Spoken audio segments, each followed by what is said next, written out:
Regan, one of the kill team players within the community at the Warlords, is running a series of leagues. These are over 6 or so rounds with a game ideally played every fortnight. I didn't play in the first league, but I'm trying it out, and I joined in with my Plague Marine team, the Pestilent 7. The joke is, of course, that there's only ever 6 of them. We're using a map from Squad Games.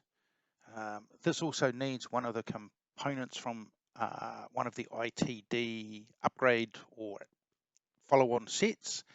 I didn't have this piece, so Alan kindly lent me one. I think it's somewhat of a shame that GW only used the accessory terrain in the specific campaigns that came with those pieces of terrain. I think it's a bit of a missed opportunity that all of the machinery and other angled pipes and doodads and bits and pieces that really make the terrain look more like a rundown hive section or broken piece of spaceship or anything like that, just don't ever get used. They never appear on any published maps. So yeah, feels like a missed opportunity. I was drawn against Tony and his Wrecker crew. The most popular factions in the league at the moment are Arbites and Wreckers that I think have got 4 teams each. Plague Marines and Harlequins have a couple of teams as well. Yeah, so I'm up against the Wreckers. Alan's got the dark mirror of this match because his Wrecker team are playing the other Plague Marine team.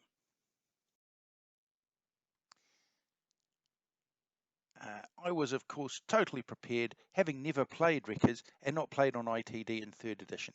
But you don't survive 10,000 years without picking up some tricks. I'm oozing my team down from what was the top of the map, and the Orcs are lumbering up from the bottom. I spent equipment points on a variety of defensive barricades, along with the almost compulsory plague bells and tainted bolt rounds. So here's my main strike force heading into the room in the middle. I think this is where the main fight is going to be, and I placed a barricade in that room so that I can lurch in and sit behind it on conceal in the first turn and not be attacked. There's some and ah about whether you should go for engaging the enemy in the first turn. Some teams, I think, prefer to sneak up in the first turn and then launch attacks. I can see that appealing a lot to teams like Felgor Ravagers. But I think as a Marine team, you've only got 6 operatives, so every action that needs to be spent on killing the enemy. You can't just let them build up and then hit you where you want. What did they used to say with the Jedi? When outnumbered, attack. It drives the enemy's numbers back into themselves. And as a general thing in games, if you keep the enemy reacting to what you're doing, they're not executing their own plan.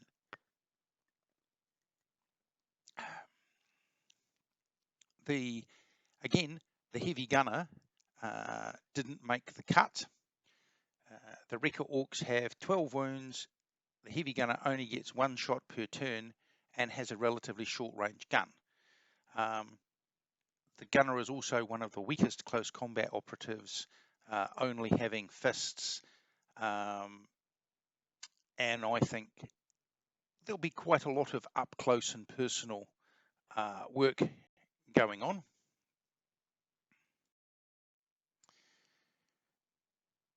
The Orc War Boss also had the idea that this room was important, so sent over his most violent boys and a bomb squig to take out this room. Proper cunning, that is, I think. Notice that all the orcs have orange armor. This means they blend in almost predator-like to my orange terrain, which will come back to bite me somewhat later on. Right.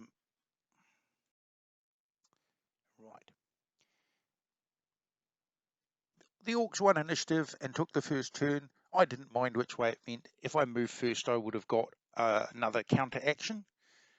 Here's a shot later on in the turn. So my champion moved up on conceal and opened the door. The orc then opened the door and lobbed a pulsar rocket through, that being the little green rocket marker. Did a couple of damage to the champion. No, never mind, he'll get that back. And then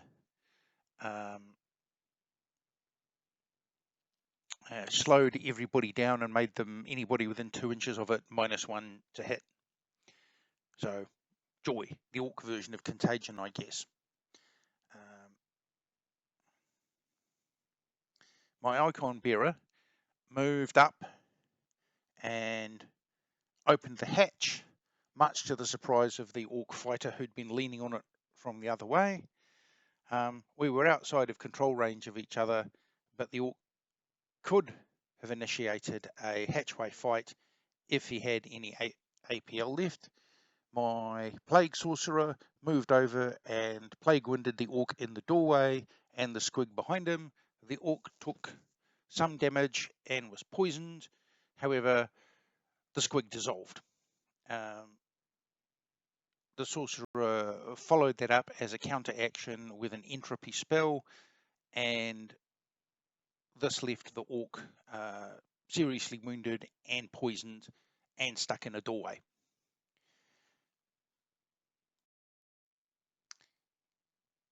On the other side of the map, the Grenadier has moved up to defend my home objective, while my warrior is engaging the orc running down the corridor at him. Even though on conceal, the orc has not made it to cover, and the barricade is light terrain, so it's not obscured. The orc has taken some chip damage and is poisoned. I did force the orc to spend a CP on just a scratch. My dice were not really expecting to be needed so early in the game, and we were taking some time to warm up. I think some of my first turn rolls were pretty horrible. The war boss is running across the room, hoping he doesn't become a priority target. But given that my Grenadier had had already activated that turn, he was in relatively little danger. Okay. Turn 2 and the violence really heats up. The Plaguecaster is announced as my champion and activates. He blasts the orc behind the door with entropy and then dashes over and Plague wins the rocket boy. In return, he eats a Wrecker Point powered rocket, but survives on 1 wound thanks to the sickeningly resilient ploy that allowed me to take one of all the damage dice, one of each of the damage dice, reducing the total damage by 4. Ow.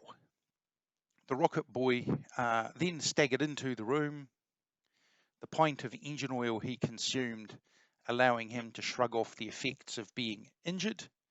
The boy was followed into the room by the aspiring champion, who stabbed him with his plague sword, finishing him off, and healed the 3 damage he'd suffered from the pulsar rocket.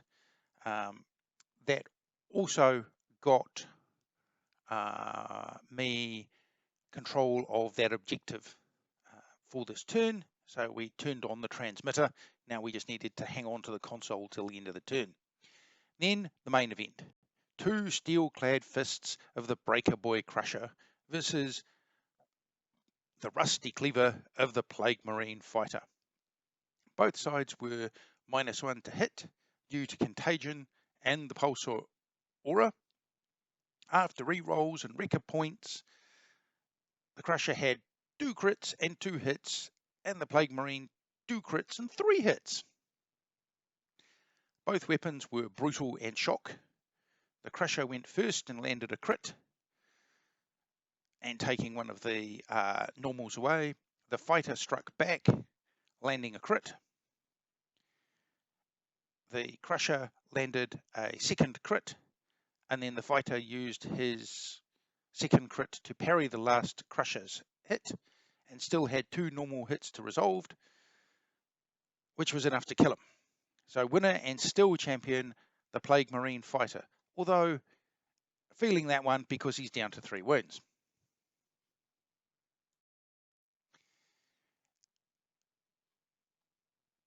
The icon bearer moved around the wall and discovered the orcs had a demolisher boy hiding behind the wall in the corner.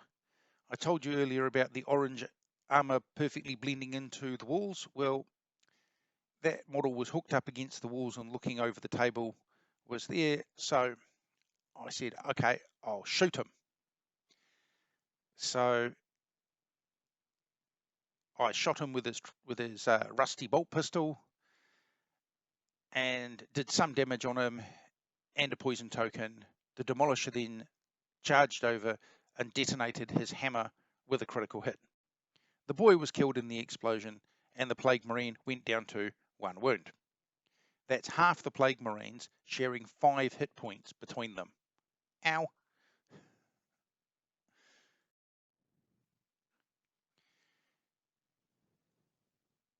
In the central room, the Orc War Boss has been joined by a pet squig. He would later sneak over and open the door. The Plague Marine Grenadier decided that he would happily count plagues behind the heavy barricade and score the objective. There he was, living his best life.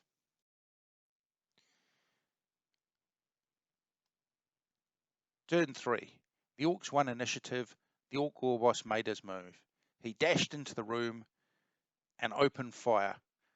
Rocket pistols akimbo in true Matrix style, although probably with less cartwheeling.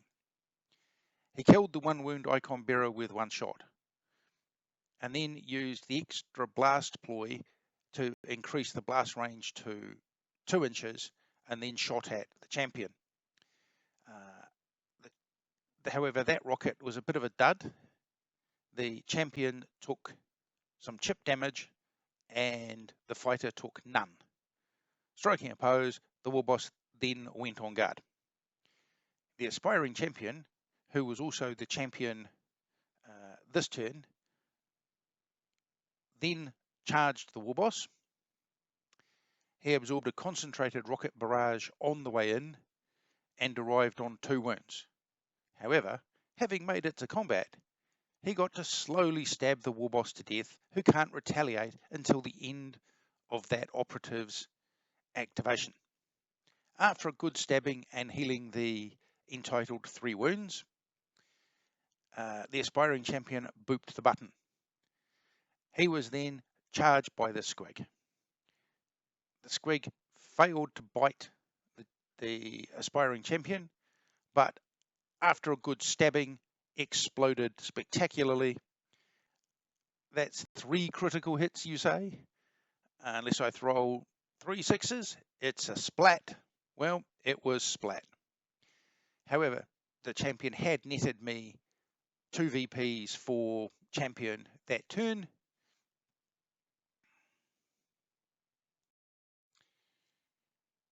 The fighter and the sorcerer looked over at each other,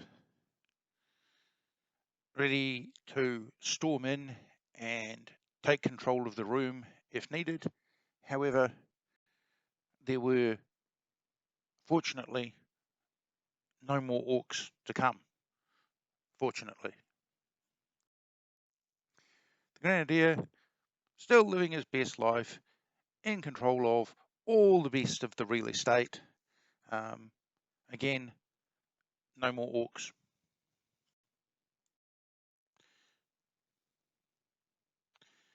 The Plague Marine warrior slew the orc fighter with sustained bursts from his bolt gun. It took 2 shots and a guard shot to finish off the orc, and the Marine ate a Wrecker Point powered crack grenade for his troubles. This did leave me free to move down the hall and secure the orc home objective, and then move into their deployment zone on turn 4. Given the orcs had chosen to put a fighter into this room, they would almost have been better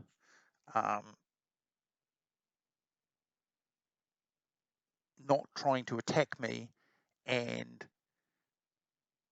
hiding their fighter on conceal behind the barricade, which would have forced me to either just sit there and let the orc score points in a nice standoff, or move up to point blank range and then open fire with the bolt gun and hope I did enough to survive the orcs' inevitable countercharge. Yeah, running down the corridor and then getting up and throwing a grenade at me and all that kind of stuff. Yeah, it meant the Yorks ended up scoring nothing on primary points at all.